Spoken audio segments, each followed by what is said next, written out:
ओम नमः शिवाय। भगवान भोलेनाथ की कृपा आप सभी पर हमेशा बनी रहे। आज सुनेंगे श्रावण मास महात्मा के 21वें अध्याय की कथा को। आज के अध्याय में जानेंगे श्रावण पूर्णिमा पर किए जाने वाले कृत्यों का वर्णन और रक्षाबंधन की कथा को। इसीलिए आपसे निवेदन है कि इस अध्याय का पूर्ण श्रवण अवश्य करें।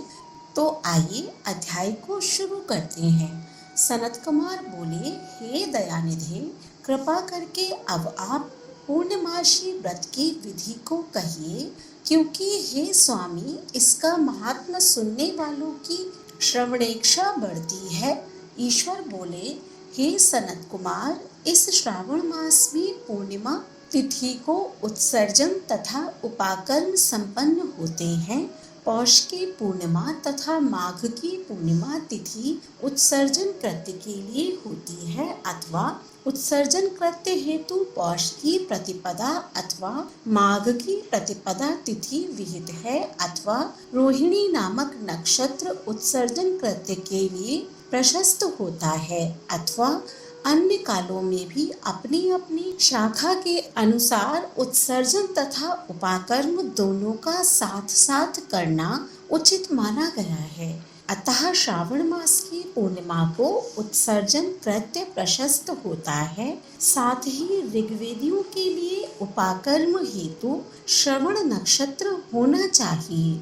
चतुर्दशी पूर्णिमा अथवा प्रतिपदा तिथि में जिस दिन श्रवण नक्षत्र हो उसी दिन ऋग्वेदियों को उपाकर्म करना चाहिए।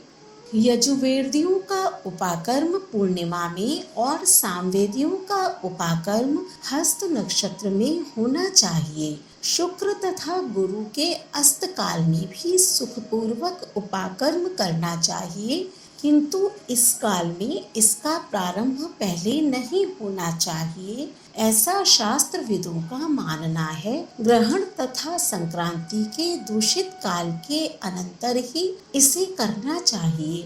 हस्त नक्षत्र युक्त पंचमी तिथि में अथवा भाद्रपद पूर्णिमा तिथि में उपाकर्म करें।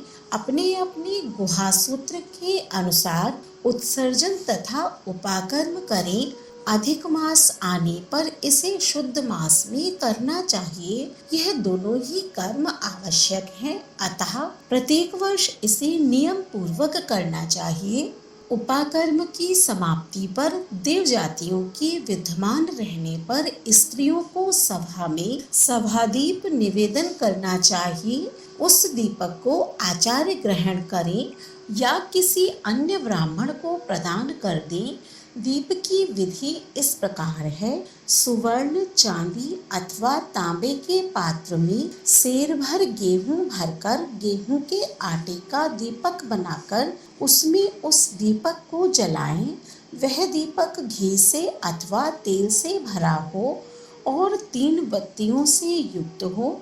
दक्षिणा तथा तांबूल सहित उस दीपक को ब्राह्मण को अर्पण कर दें। दीपक की तथा विप्र की विधिवत पूजा करके निम्न मंत्र बोले, सदक्षिणा सतांबूला सभा दीपोय मुक्तमा अर्पितो देव देवस्य मम संतु मनोरथा।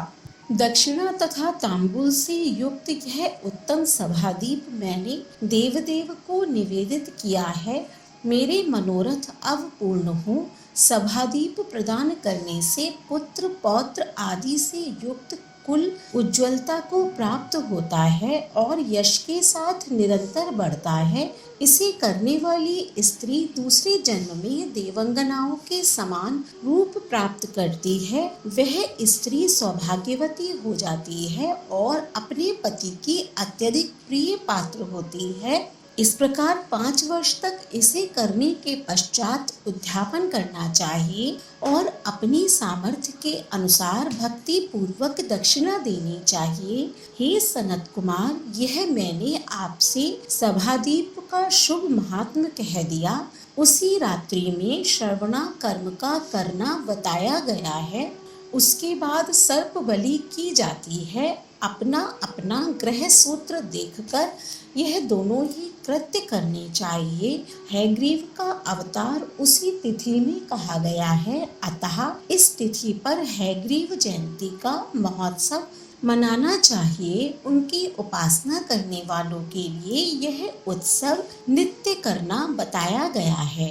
श्रावण पूर्णिमा के दिन श्रवण नक्षत्र में भगवान श्री हरि हयग्रीव के रूप में प्रकट हुए थे और सर्वप्रथम उन्होंने सभी पापों का नाश करने वाले सामदेव का गान किया।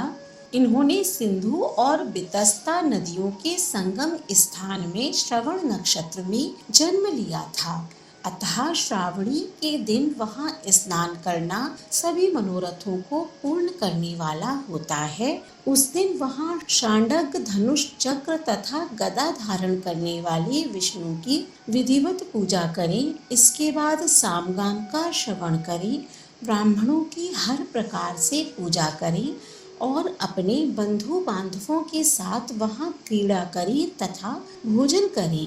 स्त्रियों को चाहिए कि उत्तम पति प्राप्त करने के उद्देश्य से जल क्रीड़ा करें। उस दिन अपने अपने देश में तथा घर में इस महोत्सव को मनाना चाहिए तथा हयग्रीव की पूजा करनी चाहिए और उनके मंत्रों का जाप करना चाहिए। यह मंत्र इस प्रकार है: आदि में प्रणव तथा उसके बाद नमः शब्द लगाकर बाद में भगवते धर्माय जोड़कर उसके भी बाद आत्म विशोधन शब्द की चतुर्थी विभक्ति आत्म विशोधनाय लगाना चाहिए।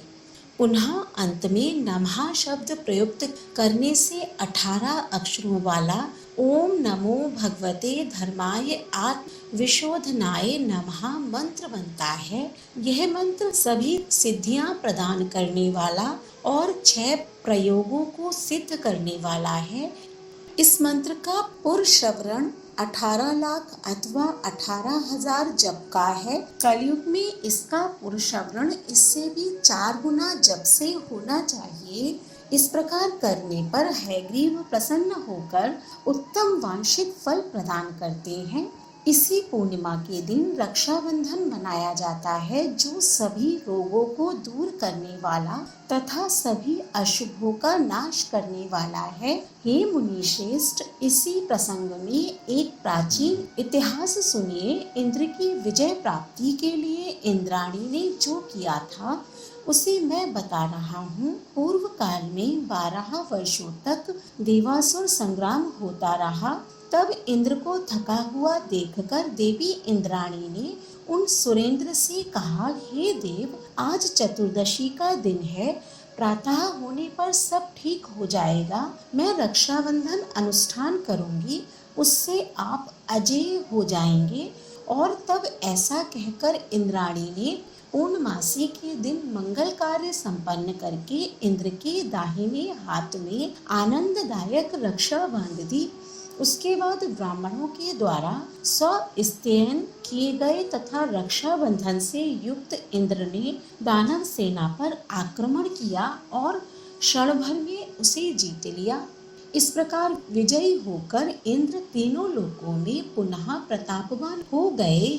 हे मुनीश्वर, मैंने आपसे रक्षाबंधन के इस प्रभाव का वर्णन कर दिया, जो कि विजय प्रदान करने वाला, सुख देने वाला और पुत्र, आरोग्य तथा धन प्रदान करने वाला है। सनत कुमार बोले, हे देवश्रेष्ठ, यह रक्षाबंधन किस विधि से किस तिथि में तथा कब किया जाता है? हे देव, कृपा करके इसे बताएं। हे भगवान, जैसे जैसे आप अद्भुत बातें बताते जा रहे हैं, वैसे वैसे अनेक अर्थों से युक्त कथाओं को सुनते हुए मेरी तृप्ति नहीं हो रही है।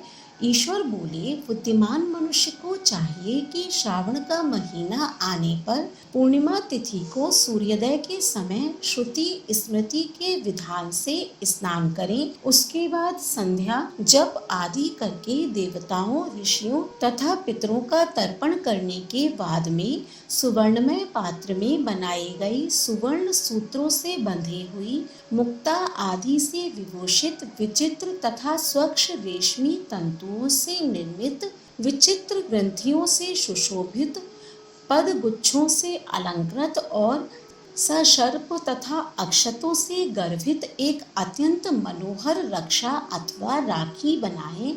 इसके बाद कलश स्थापन करके उसके ऊपर पूर्ण पात्र रखें और पुनः उस पर रक्षा को स्थापित कर दें। उसके बाद रम्य आसन पर बैठकर सुसज्जनों के साथ वीरंगनाओं के नृत्य गान आदि तथा क्रीड़ा मंगल कृत्य में संलग्न रहें। इसके बाद यह मंत्र पढ़कर पुरोहित रक्षा बंधन करें। येन वद्धो बलि राजा दानवेंद्रो महाबला तेन त्वामनुबंधनामि रक्षे मां चल। जिस बंधन से महान बल से संपन्न दानवों के पति राजा बलि बांधे गए थे, उसी से मैं आपको बांधता हूँ। हे रक्षे, चलायमान मत हो। ब्राह्मणों, क्षत्रियों, वैश्यों, शूद्रों तथा अन्य मनुष्यों को चाहिए कि यत्न पूर्वक ब्राह्मणों की पूजा करके रक्षाबंधन करें। जो इस विधि से रक्षाबंधन करता है वह सभी दोषों से रहित होकर वर्ष पर्यंत सुखी रहता है। विधान को जानने वाला जो मनुष्य शुद्ध श्रावण मास में इस रक्षाबंधन अनुष्ठान को करता है वह पुत्रों तथा सुसज्जनों के सहित एक वर्ष भर अत्यंत सुख से रहता है। व्रत करने वालों को चाहिए कि भद्रा में रक्षाबंधन ना करें, क्योंकि भद्रा में बांधी गई रक्षा विपरीत फल देने वाली होती है।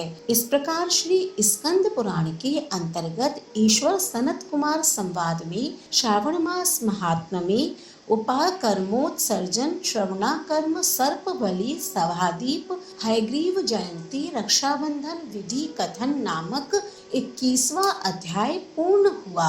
बोलिए भोलेनाथ भगवान की जय। अगले अध्याय का श्रवण करने के लिए हमारे चैनल को सब्सक्राइब करें। आज का अध्याय पसंद आया हो तो कमेंट बॉक्स में ओम नमः शिवाय अवश्य लिखें। धन्यवाद।